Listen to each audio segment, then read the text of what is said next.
Blush Cameron, back again with a new episode of my new podcast. Sorry I missed you guys last week. I had to wait until this week's guest had officially announced their new album, the details of which we discussed in depth on the podcast, but those details weren't public at the time of recording, and they weren't public at the beginning of last week. So I decided I'm just going to wait until it's officially announced. And now it is. Today's guest is my pal, Avery Springer. Avery plays in a band called Retirement Party, based in Chicago, a very cool band. Happy I got to chat with Avery over the phone for a bit. She's one of the most hardworking people in the scene, for as long as I've known her anyways. She's been releasing albums with Retirement Party, which is a full band. It's not just her, but she does sing and write the songs and all that. She also has a project called Elton John Cena, which is similar kind of music, but I think it's just more freeform in its, delivery and genre and sound and all that. Whatever she feels like doing. Whatever sound she feels like pursuing with that. It's not easy maintaining two different projects at an almost equal rate of production. And I really like the Elton John Cena stuff too. We talked a bit about like the difference between the two projects, which was interesting to hear about. And the new Retirement Party was just announced. It's called Runaway Dog. And yes, I've listened to it, and yes, it is good. So check out the first single off that, which is also called Runaway Dog. Streaming everywhere. I think they got a new music video for it on YouTube. And as for me, well, I'm just at home still. Quarantine is getting to me a little bit, if I had to be honest with you. I think not going out regularly to socialize is like messing with my self-esteem. I don't know, just not having that feedback of like seeing people's faces, I guess. Like not actually talking to people, getting that that I'm connecting with somebody in real life and they don't think I'm a freak, I post online a lot and I talk to my friends online a lot, but it's not filling the void as much as you think it does under normal circumstances. You're going out places and you're like, you kind of take it for granted. It's like, oh, this is getting boring. You become jaded. And that stuff like plays a much bigger role in my life than I had realized. But I don't know, I'm hanging in there. I'm playing video games. Well, I haven't been playing as many video games, to be honest, but I've been watching movies, watching YouTube. Is anybody on Letterboxd? The movie site where you kind of you document what movies you've been watching and review. It's like social media for movies. If anybody's on Letterboxd, I'll follow you back if you follow me. At Blush Cameron is my name on there. If you want to hear me go into detail about what kind of media I've been consuming, I upload solo episodes of the show on patreon.com/blushcameron. If you pay, I think $2, you can hear the solo eps, I think. And if that's not it, I'm sorry, this is false advertising. $2 to $5. Right now I have 0 patrons, so it feels a little bit like I'm talking into the void over there. I've only uploaded one episode, but I will upload another as soon as I get one more guy following me, one more patron fella. I'd love to have some company over there. I've also been working on new music. These new songs are easily some of the best songs I've made, and pretty excited about them. I'm not sure how I'd describe the sound of them. It's similar to what I've always done, which is like some are very poppy and some are more rock oriented, but all of it is focused on hooks and melody and, pop songwriting. I mean, you heard a clip of the new one at the beginning of this episode. That one was called No One Knows, and it's on Bandcamp right now, blushcameron.bandcamp.com, and it'll be on streaming services by Friday of this week, whatever date that is, the 24th. I think I'm going to go for an EP this time around. Probably try to release that no later than August. But who knows? We'll see. It would be nice to find a label to give me some money or press some vinyl.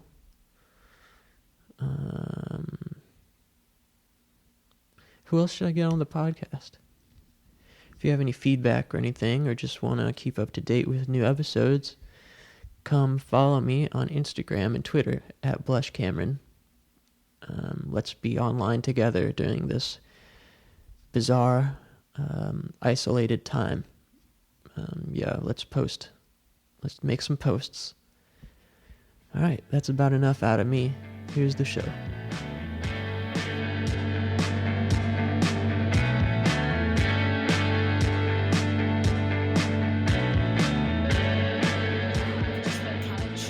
Last couple days. I don't have a job right now, so I'm like trying to focus on a lot of music stuff, kind of just there's a lot of stuff that retirement parties currently getting together for like our record coming out this spring, so it's just a lot of that stuff right now, but it's a lot of fun. I enjoy doing it, Yeah. How did you because I know you were like doing like kind of, weren't you doing like an office type of job for a while?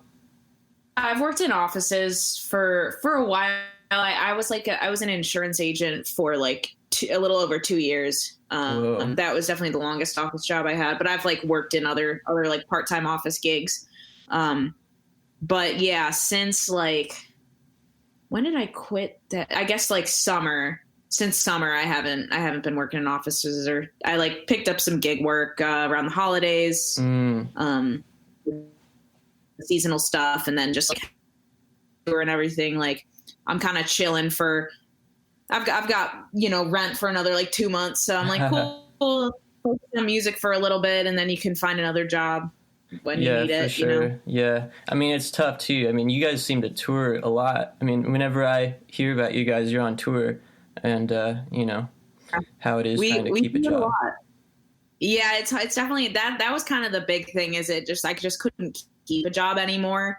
That's why I had to quit like the insurance agency, and it was just like, just gone too much. And so now we're kind of in the mindset that's like, well, if none of us can hold jobs because we tour, like, might as well just do that as much as we can. So it's like, yeah, we've got like plans. We're talking about like, we're just going to be out a lot more this year. And, for sure. We're already planning stuff for like next year and talking about when it comes to touring. So it's just, it's a kind of, the job is the road now, but I would rather have it be that than like having to balance, a job that pays me well enough to live and also that stuff. It's like I can kind of pull from both, which is nice. Totally. How was that tour? It was with Chris Farron? Chris Farron and Maxiel. It was so much fun. Honestly, like the easiest tour I've ever done. It's like we just showed up. It was just a small little like group of people. There were only 9 of us on like the tour. But everyone is so nice and so talented. And it's just like all the shows ran so smoothly. All the fans were it was like everyone was just so nice and like respectful and receptive to the music. It was just a lot of fun. Kind of all around like good vibes. Yeah, that sounds really sick. Then you guys were like what, in LA for a few days, like recording a video or something? Yeah, we did in LA, and then we knew we wanted to film a music video while we were out there. So we found a director to work with, and we actually ended up going out like 2 hours outside of LA to like the Mojave Desert.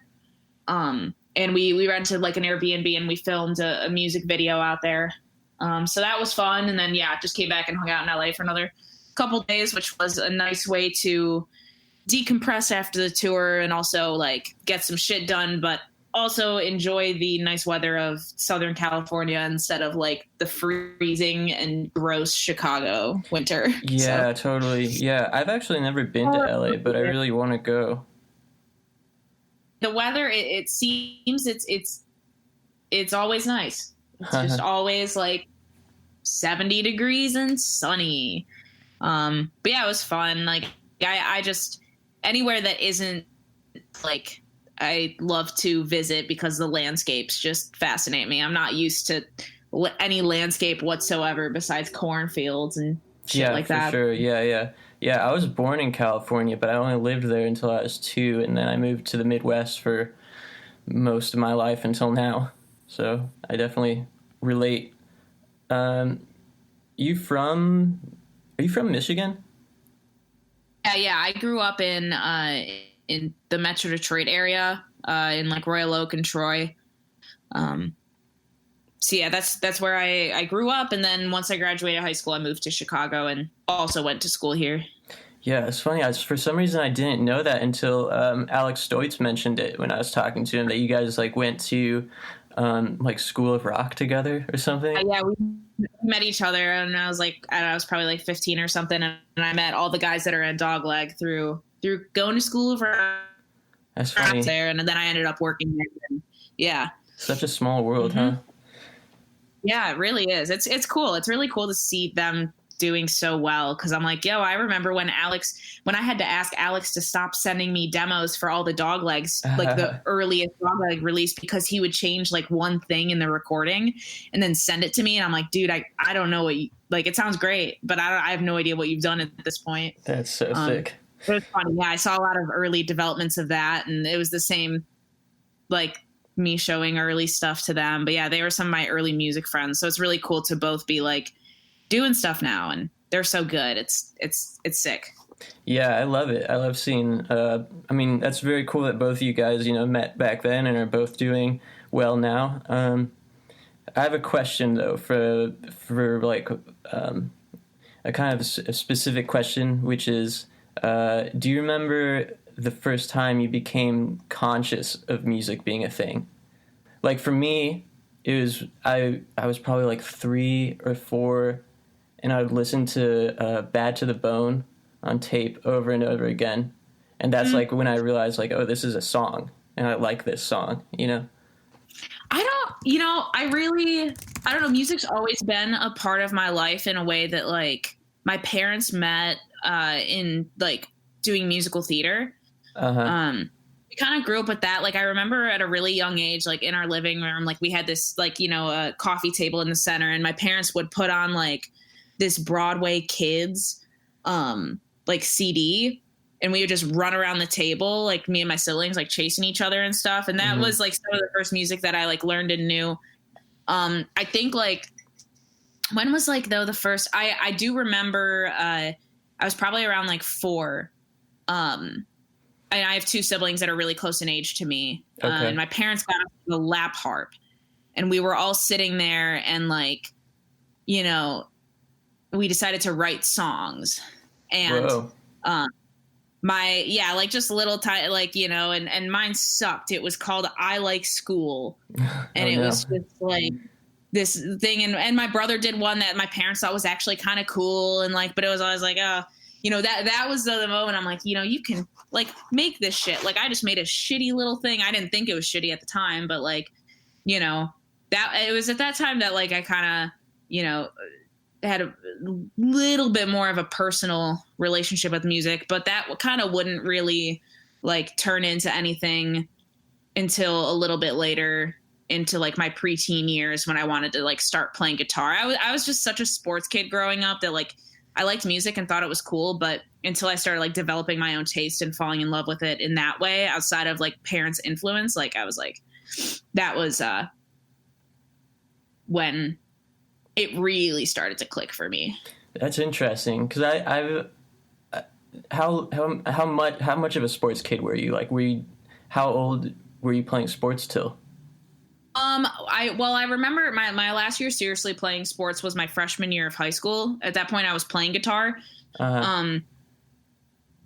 But I was like doing all throughout, like, really, it was especially middle school and a little bit of elementary school. I was playing like travel softball and also volleyball and basketball too. So it was kind of like the softball thing was year round, and I was playing like varsity freshman year and all that stuff. I would go to like camps, like college recruiting camps type stuff. Not like, I wasn't, the best ever, but I was pretty good. And so, yeah, I was the only one of my siblings that was, athletic. So I kind of, and I was always a competitive person. So I was just kind of naturally drawn towards that. But yeah, I remember kind of the moment that I made the decision to ditch sports, that I was officially ready to like not play sports anymore and do music, was like my, sophomore year tryouts came around for, softball. And I had like even gone to like the preconditioning stuff like earlier on and all this, but like, I didn't show up to tryouts because I was like, nah, I just want to play guitar now. I don't like softball. The coaches don't like me. This Nice. shit's dumb. Put down the sports ball, pick up the guitar. That's how it went, and the rest, yeah. So that was the real shift. But I was playing guitar for like 2 years, maybe 3 at that point. Anyways. Was there any particular band that like kind of like sparked your interest in playing guitar and getting into like rock music or alternative music? Well, I don't know if it was the one to like get me in. I don't know why I wanted to play guitar. I think I thought it was cool. Cause I wanted to play it while I was just listening to shit that was on the radio or like, popular stuff from the past, like, I don't know, 50 popular music, like, from the last 50 years or whatever. But like the first guitar lesson I showed up to, my teacher asked me like, well, what do you like? What do you want to learn? And I was like sitting here like, holy shit, what music do I like? Like, what do I even want to learn? But so like, I was like, well, I like Green Day. So I said Green Day. I knew enough of like the singles and the hits, but like, so we started learning some of that, but like I went home and was like, all right, I gotta like learn some freaking Green Day songs. Like I gotta like know who this band is more. And so I just started like listening to all their music and like, I don't know. And then I fell deep into the like hole of listen to for probably like, it was definitely a year. Like I didn't even really know who like Blink-182 was at that time, or like, it was just Green Day for like, for a while there. Wow. Yeah. So that was the band that I fell in love with. And I still like, they're one of the few that like, I still actively love that I, listened to when I was younger. That's awesome. Yeah, I feel like Green Day was really, goes without saying they were influential, but, so many people in our little, DIY scene, I think, Definitely. can point to them. So when did you start your first band then? So my first band, I think I just turned 16 maybe. Or maybe I had it. No, I don't know. It was around that time. I actually got asked to be a part of a band. They were called the Villains at the time. It was actually Parker from Dogleg, who also plays in Shortly. Mm-hmm. Was in that band, as well as 2 other friends, Melanie and Josh, that I knew from like School of Rock. And they asked me to join the band as like second guitarist. And I was like, well, I write songs too. But it was like I hadn't written songs that I had shown anyone at that point. But so I joined that band when I was 16. They were all like 15 and 14. So I was the oldest one.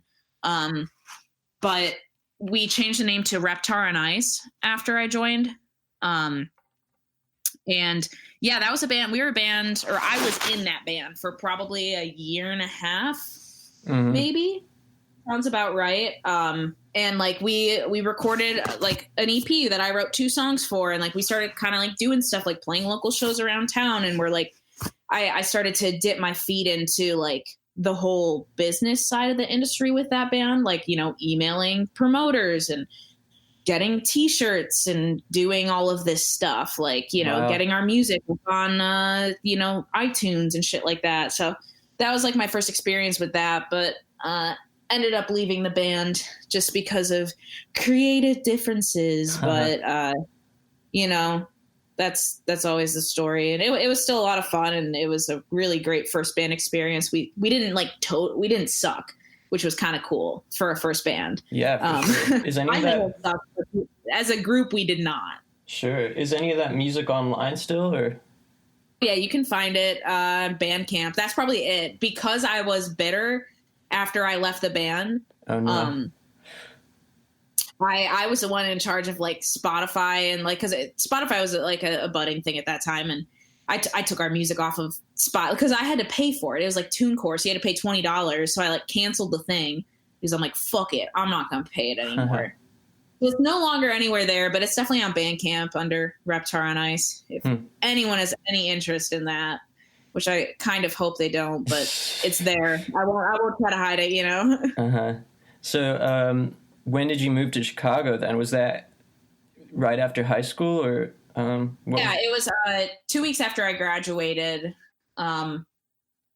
Technically, it was 2 weeks after school was done. Forget where graduation falls and all that, but I had a job opportunity out here. It was actually the insurance agency thing. They're like, yeah, we can. I knew I was going to move to Chicago for school in the fall, but right before school ended, I was talking with someone, and I got a family member a bit removed, and they had this job opportunity open up. And yeah, so I was working full time for the summer. So like I moved to Chicago, subleased an apartment for a couple months before my freshman year of college started. And got to just like live in the city and live on my own and figure all that shit out. I was just working full time at that point. Job was nice. I could work full time in the summers and stuff. And then moved to part time when school was in session. But yeah, so I moved out pretty quickly after I graduated high school. And never moved back. It was kind of immediately like this place felt like home. I didn't know a ton of people when I moved here, but like throughout that first summer, I met so many people and just went to so many shows. And that's just kind of how I made my place here. It was just like, I just showed up places, had nothing better to do. Didn't really know anyone. So I would just show up to shows. That's how you do it. Yeah. But it was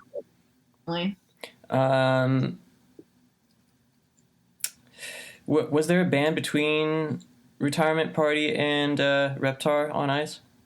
Yeah, there was the solo project. I'm disenfranchised with playing with people. Is that Elton John Cena or something else? No, well, it was it was actually Sunglasses on a Plane. Was the name of the project. What I started after I left Reptar on Ice. I knew I was going to move away for school at this point. So I was like, I don't want to start a band and get other bandmates. But I was like, fuck it, I'm going to just do it myself. But I'm going to write a full band EP. So I wrote I think it's 4 songs. Maybe, yeah, it's 4. 4-song EP under Sunglasses on a Plane. Before while I was still in high school. That was my senior year and stuff. I did a lot of that stuff, or junior and senior year. Yeah, so I basically just spent a lot of time writing and figuring out how to play other instruments. Didn't record the drums on it. Had a friend do that. But everything else was written by me. I kind of knew, I was like, I want to write music and put it out, but, don't want to have to move and then have the band fall apart or have to get new bandmates. So, my idea was to transition this solo project into a full band, new band when I got to Chicago. So Sunglasses on a Plane was actually we shortened it. People called me Soap, which that just kind of came to be from Sunglasses on a Plane. So I was like, fuck it, throw away Sunglasses on a Plane. We changed our name to Soap, and that was Retirement Party. What would be Retirement Party? And then we only had the name for 3 months until we got a cease and desist. Yeah, I remember that. Yeah. So yeah, then it changed to Retirement Party. Elton John Cena was just I had recorded an acoustic, long story, but I basically threw a class at my high school called Innovations, which was a project-based learning class for seniors. I basically got my school to fund me recording 2 songs with another student. Like we went up to Saginaw to Nick Diener from the Swellers, his studio, and recorded 2 acoustic songs with me, like my songwriting, and then I collaborated with a violinist at our school. And so I got them to like pay for the recording for that, and it was originally put out on what is it? Not Safe to Drink compilation that was put out for Flint and for all of that in 2016. So I recorded 2 songs. One came out on that, and then by the time the summer kind of rolled around, I was like, well, I have this other song, and then this one before, like, you know, I want to put these out. And I came up with the name Elton John Cena. So I was just like, that'll be my solo project now that I'm switching over. Like, this one's going to be full band. Elton John Cena will be solo project. So that's kind of how all that came to be. I just had some songs sitting around and I was like, let's put it out. So yeah, that's how it's all weird. I don't know why I did it that way. I was curious because I was going back and listening to everything, and I was listening to the Elton John Cena stuff. And, the All Fish Go to Heaven is like, very particular, because it does have the strings. So I was curious how that happened. With that one. Yep.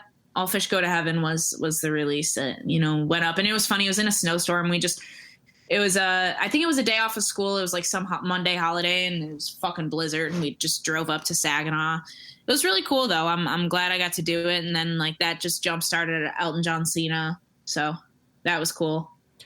Yeah. And then I don't know how to start this exactly, because I want to like talk about both Retirement Party and Elton John Cena in the releases and kind of like get your thoughts on them and like see what was going on for you as they were being recorded and written and whatnot. So I guess chronologically, Retirement Party, strictly speaking, was first. Well, first, All Fish Go to Heaven was technically the first release. Right. Between those 2 projects. But yeah, strictly speaking, came a couple months after. That was because I released All Fish in summer of 2016, and then 2017. Yeah, it was first day of 2017 was when Strictly Speaking came out. So yeah, that EP I had written a lot, like the summer that I was living in Chicago, but didn't really. I basically wrote that EP, and kind of the way that one came to be is just like I got together with bandmates and we had one practice, and we, I had these 5 songs and we jammed them out. I had like some leads written, but like didn't, hadn't. It was still a collaborative effort between everyone, but practice went really well. So I was like, I had already booked studio time. I didn't tell anyone. But I was like, yeah, so do you guys want to record these in a month? And everyone's like, oh, okay, sure. Yeah. So it was just kind of like, that's how it came to be.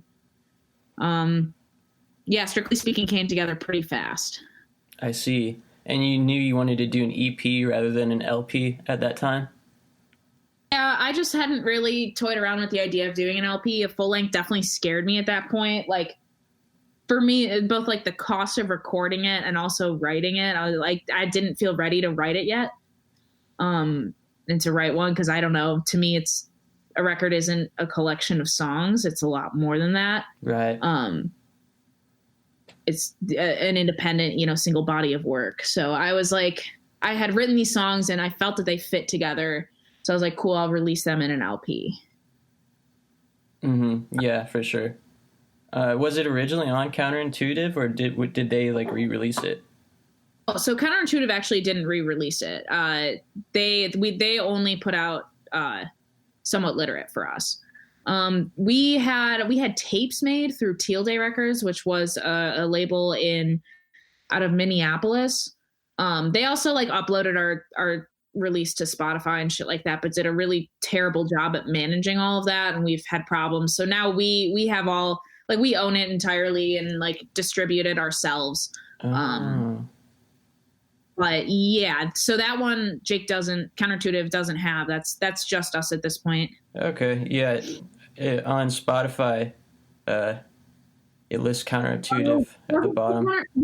we distributed ourselves. Like we get the full. I think Jake helped us out and like uploaded it for us under I see. that. So yeah, it does say that, but Got it. no. People are asking, they're like, "When are you gonna press it on vinyl and all that stuff?" I'm like, probably never. Do you still listen to those songs? I think they hold up pretty well.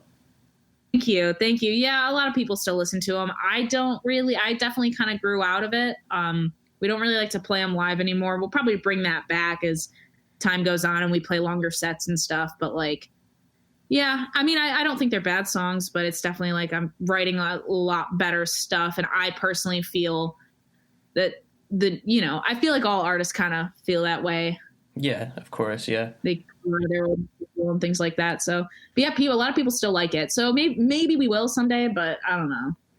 Yeah, I think the only like person I've ever talked to that isn't like that is once again Alex from Dogleg. He's like, he loves his old songs still and loves playing them. It's so cool. Awesome. I wish, and I hope that in the future these songs I'm writing now don't turn into the same thing. We'll see. Yeah. I mean, I'm the same way. I like write a song and record it and then forget about it. I just like put it out of my mind. Yeah, I've been recently like trying to revisit and keep better track of like how I organize all my old things that I've written. And yeah, I'm like compiling some songs from the last like 2 years that I've written and forgotten about for like a new release, the next like solo stuff. So that's fun. Did you guys tour for Strictly Speaking? Yeah, we did. So the first tour we did, it came out in January 1st, and then we went to South by Southwest that year in March. That was the first tour we did. We went down there, played in Austin, a couple shows in Austin, and then like did like 6 or 7 shows back. That was the first tour. It was really fun. Kind of from the start, we never had like a tour where we lost a ton of money. It's like, there were definitely times where we invested more of our personal money and stuff, but we never had like a really, really bad tour in that sense. So yeah, the first one was nice. That we played with Dogleg in Ann Arbor on that first tour. And then, I think I played that too. Oh my God. That was at the, what do they call it now? Metal Frat? Is it still that? Yeah. Yeah. That was such a fun show. Yeah. I almost forgot about that. I think that was... It was like for sure. Yeah, I think that was my first show with Comps, my band before. Interesting. Yeah. Very cool. So between Strictly Speaking and Somewhat Literate, you did Elton John Cena, All Wombats Go to Heaven. Is that right? Yeah, I think when it comes, with the recording, I recorded that and did all that beforehand, before we recorded Somewhat Literate, I think. I don't know. It definitely blurs a lot for me. But yeah, that release came out in between. I had all these songs that I knew for that release that I wanted to write songs on an acoustic guitar and have a little like Cassia tone keyboard. So sounds like I knew that's how I wanted to do all these songs. So I just kind of wrote that and then went to Seth Engel from Options, who is an engineer and owns Palette Sounds Studio here in Chicago. He recorded Strictly Speaking as well. But so I went to him for All Wombats, and I was like, all right, I have the money for one day and it's acoustic guitar, my voice, and this dumb keyboard. So like, let's do it. And we just knocked it all out in a day. It was really fun. I liked that release. I liked being able to continue like writing solo stuff while I was still in a band. Like that's something that's important to me, is continuing to just write all the time. Yeah, because I was curious what like the distinction is in your mind between an Elton John song and a retirement party song. Yeah, it's not always clear to me. It kind of just ends up coming that way. There's very few songs, but there's been one or two that like I'll show to the band and the band doesn't really take to it very much, or it doesn't sound right with all of us. So it's like I do solo stuff, but mostly that just like the distinction comes beforehand. Like I'll be writing and I'll be like, this feels like an Elton John Cena song. or this one feels like a retirement party song. But there's definitely been some like overlap, some questioning. It's like, well, which one does this go to? But yeah, at this point, like, especially because the last Elton John Cena release was a full band sound, that was especially different. Right. But with those, it was like, I wrote those songs that I knew that I wanted to like write the other instruments for it. So I don't know. I guess that's how it kind of has come to be. I think in the future, my solo stuff and retirement party stuff will have a little bit more distinction to it. Just because I feel like that's how I'm writing and I kind of know the direction that I'm trying to go with this new stuff. But yeah, we'll see. There's not really a ton of difference, but it's still me writing the songs. Like, yeah, and I guess the main thing is just like the retirement party crew isn't on the Elton John songs, right? Well, they're not, except for James our drummer was also the drummer for All Rats Go to Heaven, Okay. which was out. So I did recruit him to do drums on that, just because I can't play drums, but yeah. So that's it. It's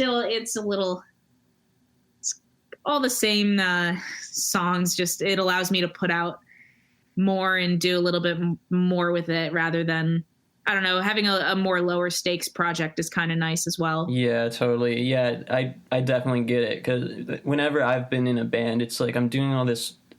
There's too many songs. There's like a surplus of songs, and you can working with a band is hard, and it takes a lot of time and like a lot of planning, and you can't do all the things you want to do sometimes. So you got to do it through a different avenue. Is there a reason you didn't stay with like the Casio keyboard bedroom poppy type of sound of Wombats?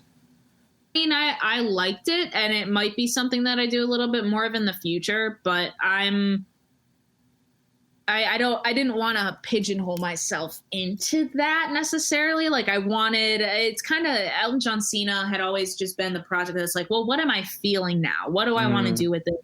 Mm-hmm. I could have stuck with that, but I was like, I want to try writing like some full band stuff that I can write lead guitar to. Cause I was like, I wanted to get more practice writing lead guitar, because last time I did that was, in high school for my, the Sunglass on a Plane EP. And I was like, I feel like that's something I want to get better at or have another experience with. So it was that's how the full band came to be for that EP. And, yeah, I don't know.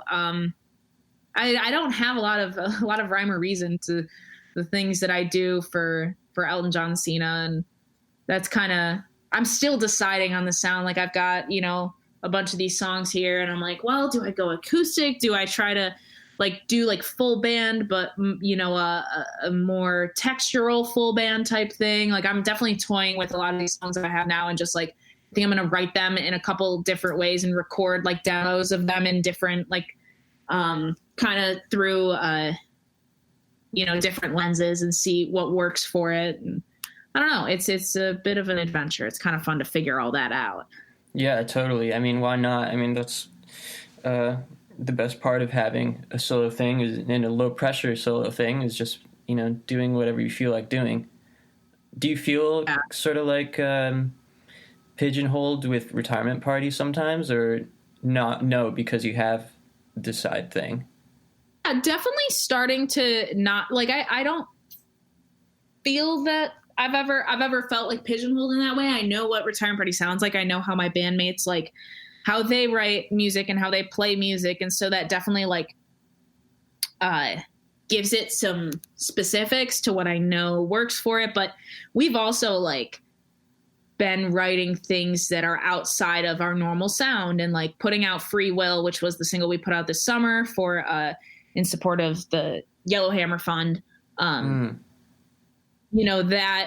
an acoustic song, and it's one of my favorite retirement party ones.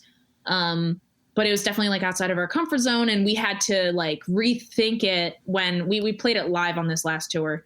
And we had to like kind of reimagine the song a little bit to figure out like our live version. But that was a really fun thing to do, because it's still like it's slower, and it's like it's definitely not like our other songs. And so keeping, we've been big about like keeping all of the doors open to different sounds so we don't get stuck writing the same song over and over again. So that's like something we're all conscious about and like is important to us. And this next record also, I feel like, it's definitely got like the pop punk retirement party sound and all of that stuff, but it also like definitely ventures into some new territory with just like, I think the songwriting, I think some songs are a little softer. There's more dynamics to it in general. And so, yeah, I don't know. I think we're always like kind of growing and ready to experiment as a band. Like that's something that's important to all of us. So it feels good. Like we can experiment a little bit more. Yeah, for sure. And that was a question I had, is if you ever saw yourself like writing entirely outside of like the pop punk thing, like, or even like going full electronic or something. Like, is that anything you could ever see yourself doing for fun?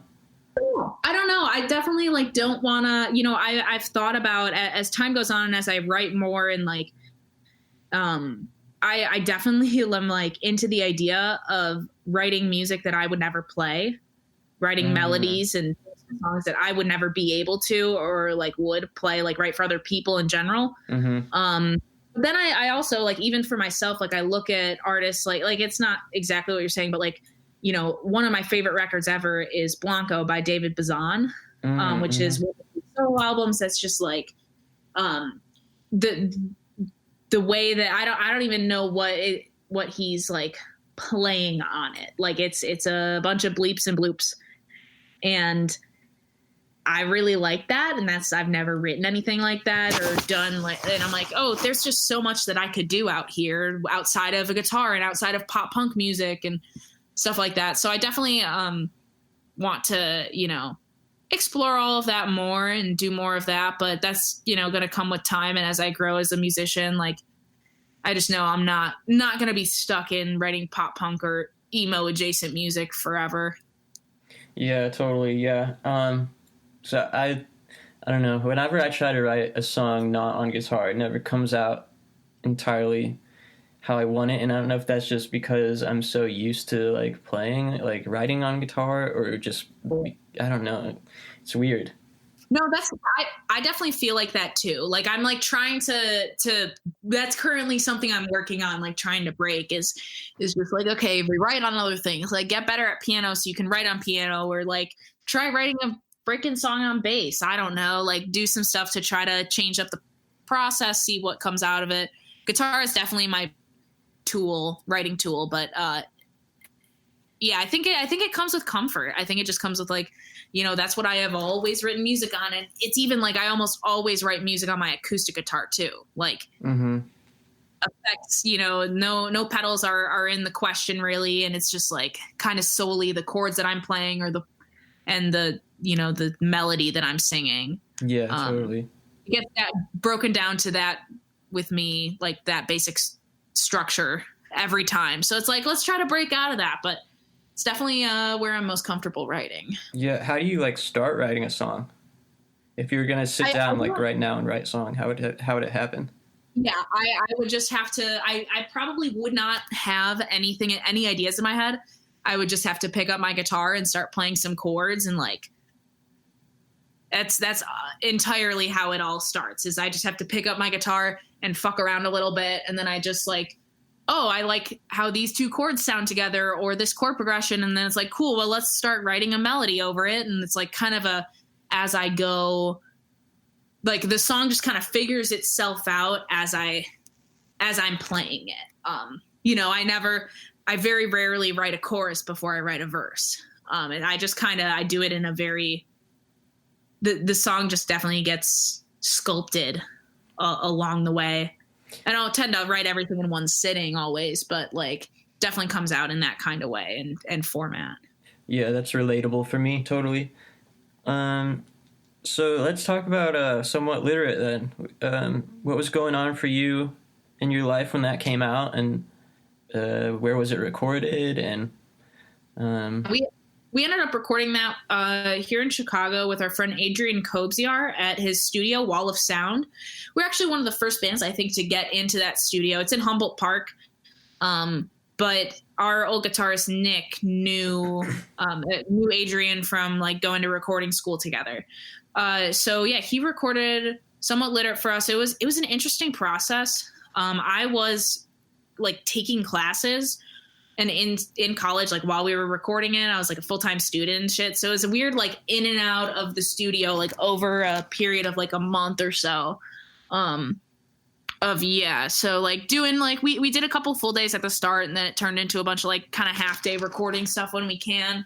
But it was nice because we recorded in a setting where it was like we didn't have the restraints of time. It wasn't like, here, every second you're in here, you're paying for it. It's like, well, we're gonna do a flat rate, so then like this can take as long as we need it to. So we definitely like put a lot of time into that, and it was cool. We tried out a bunch of different things. I'm not the recording process isn't my favorite when it comes to the things you do when you make music. I just don't think I have much of an ear for it, and like I haven't had great times in the past, but it was really fun recording that, and I'm really proud of like what came out of it. I was still, when it came out, was I a sophomore? Yeah, no, junior. Oh my God. I was a sophomore. Spring of my sophomore year. So I was almost a junior. But yeah, so we released it while I was in school and stuff. And I just spent the whole, like semester kind of like, it was the first time that we had, hired a publicist for anything, and that we were putting it out under a label and doing all this stuff. So I spent like that semester, like, prepping for the release and everything. It was a lot of fun. And then, yeah, the record came out in May, and I finished up the semester, and we went on. I was at this time was also booking a full US tour for the band, good old DIY style. And so Nice. we then went on a that was a full US. So a 6-week tour. Wow. That summer in support of it. And it was a fucking awesome tour. Like, DIY is sometimes very unpredictable, and you don't know what you're going to make. You don't know what you're going to sell in merch at all. Like it's kind of just up in the air, but we had a really great time, met a lot of great people, played some awesome shows, and like, it was a great experience. It was like, oh, cool. Yeah, this is something that we can kind of do, Yeah, this is what it's supposed to be, What we're doing. Yeah. Were you like already linked up with Counterintuitive before you started recording, or did you like finish it up or get close to finish and send them demos, or like what was the process there? Yeah, we recorded it and then sent them the the masters when it came time. Like we knew Counterintuitive beforehand, because we had met Jake from our summer tour. Yeah, the summer before we recorded, we did a 3-week like eastern half of the US tour, and we had a band from New Jersey called Toy Cars on for like 5 days. And at the time Jake was managing them. They put out a release through Counterintuitive, but Jake came on the run for those 5 days, and that's where we met him basically. And we knew he had like interest in the release. So when we recorded it and showed him and stuff, like that was kind of, we knew that was an option. We knew kind of what was up with all of that, but yeah, so we showed it to him before, when it was all done though and recorded. Yeah. How were you excited to, I mean, I guess of course you were excited to, be working with them. Were you like, did you ever see yourself working with a label like that when you were younger? Did you have like any sort of aspirations to work with like a big label, or Yeah, I definitely had like aspirations of that, but for me it was never like, I didn't do a ton of like dreaming of big stuff. It was just kind of, I was always a little, more realistic about it, where it was like, oh, it'd be cool to work with a label on things, like a label that's gonna give you funding or actually push your release and things like that. But it was still a dream for the most part for me, where I'm like, this would be cool to have, but probably not gonna have that. I'm probably never gonna be able to do this stuff. Like so it was really cool when we were able to do that with Counterintuitive. And it was they were still smaller at that time. They had put out Best Buds still, and were doing well with Prince Daddy and Mom Jeans. Mm-hmm. But we did sign to them again for this record. Oh, okay. It feels like there has been both a lot of growth with our band as well as his label. Yeah, for sure. So it feels really cool to be able to grow with a label like that. And yeah, I still feel very lucky to have that kind of support for the music that I put out. I do feel very lucky. Never going to take that stuff for granted. Yeah, that's awesome. So I guess after that, it is All Rats Go to Heaven. Is that right? Yes. All Rats Go to Heaven is next. What was up with that? What was the process there? And I noticed it was put out by Lauren Records. Yep, Lauren Records put it out. Yeah, I just kind of like the way that I write music. Like, it is kind of normally one release at a time. So we were in a lull from after writing Somewhat Literate, and cool, like time to do some stuff on my own. And so, yeah, wrote all of those songs and spent quite a bit of time. Like, I rewrote all the leads at one point and the bass parts at one point. There was a lot of like going back with those songs and rewriting them. And it was recorded at two different times. I recorded with Matthew Frank from There and Recreational Drugs, Lifted Bells. Matt's really cool. It had a lot of fun recording it. We did record it like, we did the drums and like the rhythm guitar and shit. And then like Retirement Party went on tour. So it was like 3 months down the road that we finished up and like did leads and stuff. And within that time, like I rewrote all the lead guitars and did all this stuff. But it was a big trial, trial by error type project. And it was definitely tougher for me because I wasn't used to writing everything. Mm-hmm. But it was a lot of fun. And then I had met Aaron from Lauren Records. How did I meet Aaron? I don't really know. Aaron just kind of popped up in my life at some point, and we became like friends. And he really likes the music that I make, and that with both Retirement Party and Elton John Cena stuff. And so I asked him when the time came around. I was like, "Hey, would you want to maybe put this out?" And he was like, "Yeah, sure, would love to." And so it was cool. Yeah, that's awesome. Yeah, I feel like you can kind of hear the growth in the songwriting on that particular release. Do you still like listen to those songs? I still really like those songs. It's a lot of fun for me. I like those ones, and I like playing them live because Elton John Cena doesn't play live often, especially full band. We've only had 2 full band shows at this point, and then we're going on a weekend run with the Sonderbombs later in March. That will be, will more than double the amount of times that we've played as a full band, which will be cool. But I get to play like the solo. I love writing dumb bluesy solos, and I got to do that on that release. And so I get to play them live, and it's really fun for me. Yeah, so I really like those songs. I still do. I hope for a while I do, but yeah, I guess it wasn't released that long ago. Only coming up on a year. Mm-hmm. I do like to try to release at least one officially release a body of music or at least a song a year, for a project. I definitely want to keep that trend up of at least releasing one thing a year. Yeah, I get so antsy. Like, I don't know, my last record, like, it was only released how long? 4 months ago. Jeez, and it feels like so much longer. Yep. Oh, I know. Yeah, I get antsy as well. It's like, where's the new thing? I need to do the new thing now. Exactly. And speaking of new things, what's the next thing for you? Retirement Party's putting out a record in May, our second LP. So that's really exciting. I'm looking forward to that a lot. We got to play a lot of new songs on this tour that we just finished up, and it felt really good. And we're starting to get like feedback from people on songs. And so that's very exciting, and prepping for this release is taking up a lot of my time, but like it's all starting to come together. So really excited for that.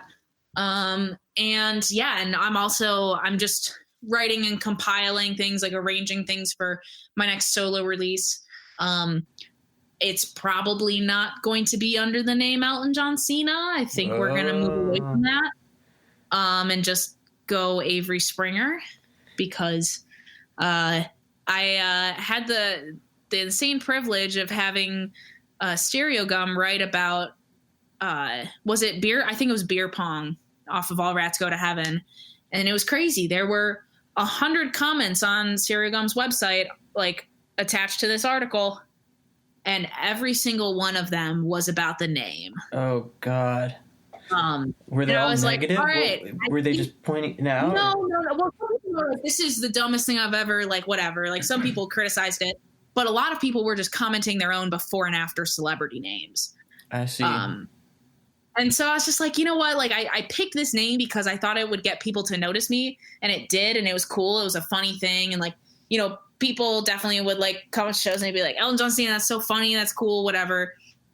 It got people to listen to the music to some extent, but now I'm like, all right, now it's, like, overshadowing the music.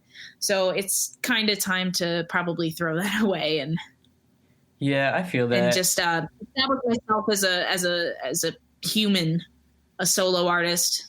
So, yeah, and especially now you do have, like, an audience that will, like, you know, pay attention without the silly name. So yeah, that's kind of where I was at too with all of it. Is like, at, you know, the time that I picked the name, I was like, no one's interested by seeing Avery Springer on a bill. Right. Like, you know, I felt that personal weight about solo artists who use their name. I was like, unless you're the top dog, like, I feel like that wasn't the move. Like, that's at least what my thoughts were on it. But now, as I'm like trying to establish my identity as a musician, as a songwriter, especially, it's like, you know what? And maybe using my name is the way to go. So. Yeah, totally. How many songs are on the new Retirement Party album? And what's it called? 10 songs? And what's it called? I can say it. It's called Runaway Dog. Okay, for, you know, this will come out. This episode will surely come out after your record is out. So, well, maybe. Did you say May? May 15th. But, like, single gets announced on April 15th. So. Okay, yeah, this will definitely be out after April 15th, I think. Yeah, that's fine. Yeah, it's called Runaway Dog. There is the first track of the album is also called Runaway Dog, so it's named after that. Was there like what was the intention behind that? Like, what's the is there any type of, like, artistic motive there? Yeah. I mean, so the Runaway Dog, like, the song itself is about kind of the relationship with falling out of love and losing passion and enjoyment in something that you once did love. It's kind of through the lens of, like, pursuing art and pursuing music and things like that and falling in and out of love with it. But so that kind of theme itself, the record itself, like, focuses a lot on loss, whether it's loss of like actual, like, you know, a friend or family member passing away, or, like, losing someone in the sense of, like, you know, having a friendship gone, or, you know, losing just passion for the things that you love. And, like, it's just focuses kind of across the board about losing things that you loved at one point, or, you know, you still do. And so I was like, you know, it works. That song kind of embodies that theme, like, probably the best. And it's one of, like, the most powerful, like, strong tracks on the record. And I was like, yeah, like, this, I feel like this just fits for everything. I take a lot of pride in curating these things and curating a record. So I feel like that name fit that. Yeah. And that's interesting that you say it's about loss, because I feel like, you know, a lot of your old stuff is either, your previous release stuff is either about loss or, like, potential loss, you know? Yeah. And so I feel like it's interesting to go from, like, the anxiety of it to, like, oh, it's actually happening. That sounds like you're describing. Mm-hmm. Yeah. It's a lot about, like, the acceptance of that kind of thing and how you move forward, how your mindset changes after, you know, there's a couple songs just about, like, the awareness that you gain in your new perspective when like you lose someone close to you and how you think differently about the world and everyone else around you. So yeah, it's a lot of that stuff. It's very reflective, but it's kind of, rather than worrying about like all of that stuff, it's like it's about dealing with it and accepting all of it. That's pretty cool. I'm excited to hear it. Thank you. Yeah, I'll send you that private SoundCloud link. Yeah, please do. I'd love to listen. Hell yeah. Is it gonna sound like Free Will, the single, or is it like what's the sound of it? No, not exactly. There's like some songs that are softer. There's nothing that's acoustic. Well, okay, there's one song that's acoustic. It's the last track, but or that has acoustic guitar in it. But it's like some of it, I would say about half of it definitely embodies some of that vibe. And then, you know, it's still upbeat, and I feel like some of like the most aggressive song we've written is on this record, but also like the softest, and I don't know. There's a lot more variety on this one than the last record. Cool. Well, it sounds great. Thank you. It sounds like you guys are really coming into your own in a way, and like really maturing, I think. And I think a lot of people will be as excited as I am to hear it. Yeah, thank you so much. I just have a couple like miscellaneous kind of life questions. Have you been what kind of music have you been listening to? What have I been listening to a lot lately? Well, getting off of tour is weird because like you just listen to so much on tour. We try not to repeat a ton of albums. I've been like, I always listen. My top two favorite artists are the Sidekicks and David Bazan. So they've been like my favorites for a couple of years now. So those two are always solid. I'll, you know, especially this time of year, I listen to a lot of Pedro the Lion. Oh yeah. Yeah, it's just, that's very winter music. So been listening to a lot of that stuff. What else have I been listening to? I've been getting into some adult contemporary myself. You have, yeah? A little bit. Like what?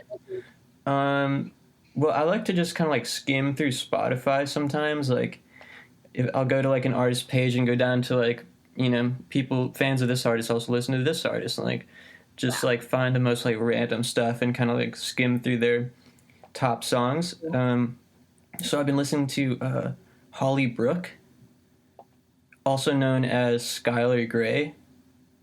Okay, I've heard that name. Skylar Grey, I guess, like has done a lot of like super mainstream like Marvel movie type soundtrack type songs, you know.